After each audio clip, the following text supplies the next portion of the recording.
Fala aí pessoal, tudo bem? Eu sou o Marcelo do canal Plantão e eu quero trazer para vocês um vídeo explicando como funcionam os números quânticos, como você pode determinar os números quânticos de um elétron quando você tiver como fazer distribuição eletrônica daquele átomo, tá bom? Bom, eu sei que parece um assunto um pouco abstrato, que muitas vezes você vai pensar, poxa, isso não cai sempre no Enem, não cai muito em certos vestibulares, mas a gente tem que lembrar que a gente está passando por um momento de transição. Está tendo uma mudança em vários órgãos relacionados à educação e é provável que haja, sim, mudanças nos conteúdos das provas. Então, imagino que seja melhor estar preparado para uma matéria que talvez alguns outros alunos não vão estudar. Então, além disso, isso vai estudar também a capacidade de você entender algumas coisas que acabam ficando um pouco meio sem explicação se você não entender como funcionam os números quânticos. Eu sei, parece um assunto muito complicado, mas eu vou fazer o possível para ficar o mais palpável, o mais simplificado. Eu não vou me aprofundar muito no assunto também e vou fazer muitas simplificações, tá bom? Então, vamos lá, vamos ver como é que isso funciona? Vamos para a nossa teoria? Então, beleza. Primeira coisa, a gente está aqui seguindo o nosso modelo atômico de Bohr, onde nós temos um núcleo onde tem prótons e nêutrons, ele é positivo, e ele atrai os elétrons que ficam na eletrosfera, que é composto por camadas eletrônicas. E esse número de camadas eletrônicas vai depender da quantidade de elétrons que esse átomo possui, sendo que quanto mais elétrons tiver, mais camadas vão existir, tá bom? Então, vamos ver como é que isso funciona para o berílio, que é um átomo pequenininho. O número quântico principal, que é o primeiro deles, para esse elétron aí da camada mais externa. Como é que a gente vai ver isso? Se você observar, tem duas camadas para esse átomo. E aí esse número quântico principal para esse elétron vai ser 2. Por quê? Porque ele está na segunda camada. Se esse elétron estivesse numa camada de número 3, o número quântico seria 3. Então esse número quântico principal ele é muito bem fácil de observar. Se tiver distribuição eletrônica, é só você pegar esse número grande que está na frente da posição desse elétron. Então, 1s2, se fosse a minha distribuição eletrônica de um elétron que eu estou estudando, fosse 1s2, o número quântico desse elétron seria o 1. O número quântico principal desse elétron seria o 1. No caso aqui do berílio, o número quântico principal desse elétron de valência é n igual a 2. Ok. O próximo número quântico que a gente tem que saber é o número quântico secundário, que a gente representa pela letra L. Ok? Esse número quântico secundário está relacionado ao subnível. E nós temos subníveis S, P, D e F. E a gente vai numerar esses subníveis de 0 até 3. Ok? Então a gente tem subnível S igual a 0, P igual a 1, D igual a 2 e F igual a 3. Então, olhando para a distribuição eletrônica desse átomo, a gente tem ali, né, o nosso elétron de interesse, ele está no 2s2. Então a gente tem o número quântico principal 2, e o número quântico secundário, L, igual a 0, ok? Seria 0 também para o primeiro. Mas uma observação importante, uma relação entre o N e o L que tem que ser sempre respeitada, ok? O número quântico principal, o N, ele tem que ser sempre maior que o L. Eles não podem sequer ser iguais, ou o L não pode superar o N, isso não existe. E isso vem de encontro com uma situação. Para cada número de camada, vai existir um respectivo número de subníveis naquela camada. Então, na primeira camada existe um subnível. Na segunda camada vão existir 2 subníveis. Na terceira camada vão existir 3 subníveis. E assim vai. E aí você vai perguntar, mas não tinham que ser iguais? Então o número quântico N não pode vir a ser igual ao L? Não. Porque a camada a gente vai numerando desde o 1 até o número. Vai contando 1, 2, 3. A gente não começa no 0. Agora, o número que a gente dá para o subnível, né, a gente começa dizendo que o S é igual a 0. Então, nunca vai ser possível, certo, para um conjunto de números quânticos existentes, o L apresentar um valor igual ou maior que o N. Então, se você vê um conjunto de números quânticos em que isso não é satisfeito, ele já está errado. Já é uma opção que não faz sentido, ok? Então, seguindo adiante, a gente vai ver agora como é que funciona o número quântico magnético. E esse número quântico magnético ele tem a ver com qual é o orbital que a gente está ocupando. E aí a gente tem o seguinte, cada subnível tem um número de orbitais possíveis. O S tem 1, o P tem 3, o D tem 5 e o F tem 7 orbitais. E a gente vai começar a colocar elétrons dentro desse orbital. No caso do S, a gente vai botar 2 elétrons dentro desse orbital. A gente sempre pode botar no máximo 2 elétrons. E aí a primeira observação, a gente não pode botar esses elétrons de forma que eles estejam com o mesmo spin, com a mesma orientação, ok?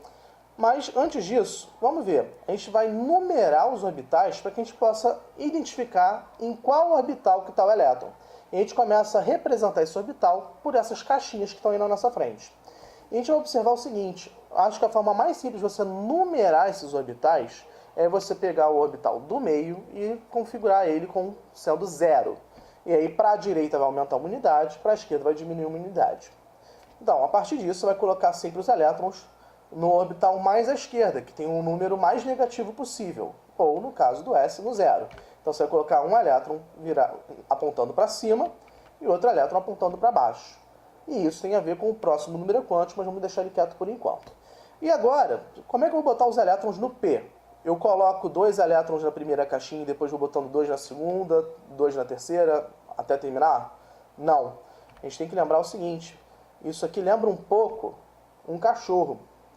Quando você leva um cachorro para passear, ele vê lá várias árvores, ele não vai e marca apenas uma árvore. Ele quer marcar o máximo de árvores possíveis, né? Pois é, esse cachorro é como se fosse a gente distribuindo o elétron. A gente não vai botar os elétrons ocupando o menor número de orbitais possíveis. Pelo contrário, a gente quer ocupar o máximo possível desses orbitais. Então você vai botar primeiro os orbitais, os elétrons, um em cada orbital, e só vai colocar eles, dois elétrons no mesmo orbital, a partir do momento que não tiver mais nenhum orbital vazio. Olha que interessante, essa regra é a regra de Rand. E Rand em alemão, se a gente traduzir a palavra Rand do alemão para português, é cão. Então lembra o seguinte, a regra é a regra do cachorro, não é a regra do Rand mais, é a regra do cachorro, que o cachorro tem que marcar o máximo de árvores possíveis. E você tem que botar os elétrons no máximo de caixinhas possíveis. Você só vai repetir o elétron numa mesma caixinha quando você já completar as caixinhas. E aí, quando você completar, os elétrons vão entrar no sentido oposto, tá bom? Então, começa para cima e depois bota o elétron para baixo quando você já tiver posto em todas as caixinhas, pelo menos o seu primeiro elétron. Tá bom? Então, seguindo, a gente vai ver o seguinte, uma outra regra importante. O M, ele sempre vai de menos L até mais L. O módulo de M não pode ser maior que L. Se isso acontecer, tá errado, tá furado. Isso aí também configura um conjunto de números quânticos que não existe.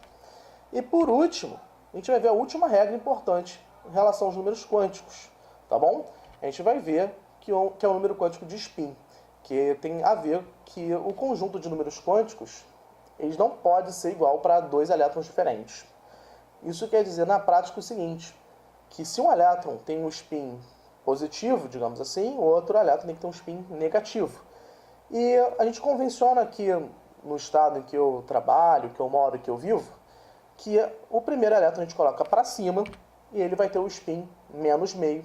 O segundo elétron a gente bota para baixo e ele tem o spin mais meio. Mas isso aí dificilmente é cobrado numa avaliação, num vestibular, e acredito que se fosse cobrado no Enem, teria que ter alguma instrução normativa para que a gente orientasse melhor vocês. Então, provavelmente, se tiver uma questão de números quânticos no Enem, você vai resolver ela praticamente com os 3 primeiros números quânticos. E o último vai ser, digamos assim, indiferente para a resolução do seu problema. Tá bom? Bom, é isso. Eu espero que agora você consiga ver uma certa relação entre o funcionamento dos números quânticos e a gente vai testar aqui alguns exemplos, né? O berílio que a gente estava terminando, a gente tem ali os números quânticos, né? O principal era n igual a 2, L igual a 0, aí o M vai ficar no 0, que é o número da caixinha que a gente botou, e aí o último spin mais meio porque estava para baixo. Então, seguindo aí, a gente já fez o berílio, né? Já temos o conjunto de números quânticos dele, vou deixar em destaque para você poder anotar. A gente vai fazer um outro exemplo. Tá aí o lítio, a gente tem com 3 elétrons, a gente vai fazer, ó, o elétron de valência dele está no 2s1. Então você vai pegar lá 2s1, vai fazer a distribuição, ó, n igual a 2, o L vai ser igual a 0, porque a gente está no subnível S, e aí o M vai ser 0 e o spin vai ser menos meio, certo? Beleza. Outro exemplo que a gente vai fazer é o ferro. A gente tem a distribuição eletrônica do ferro e a gente tem que ter atenção com uma coisa. Você quer um número quântico do elétron diferenciador E aí o elétron diferenciador, no caso, é esse elétron mais energético, é o último da distribuição eletrônica do diagrama de Pauli. E a gente vai ter o conjunto de números quânticos que é n igual a 3, L igual a 2, né? A gente tem 5 orbitais, vou ter que desenhar as caixinhas para ver como é que vai ficar. E a gente vai ter que o nosso M vai ser igual a menos 2, certo? E por último, o S igual a mais meio. Perfeito. Mas o problema também poderia perguntar qual é o conjunto de números quânticos para o elétron de valência, que é diferente. O elétron de valência é o elétron da camada mais externa. E aí, nesse caso, seria esse 4s2. Como é que funciona isso?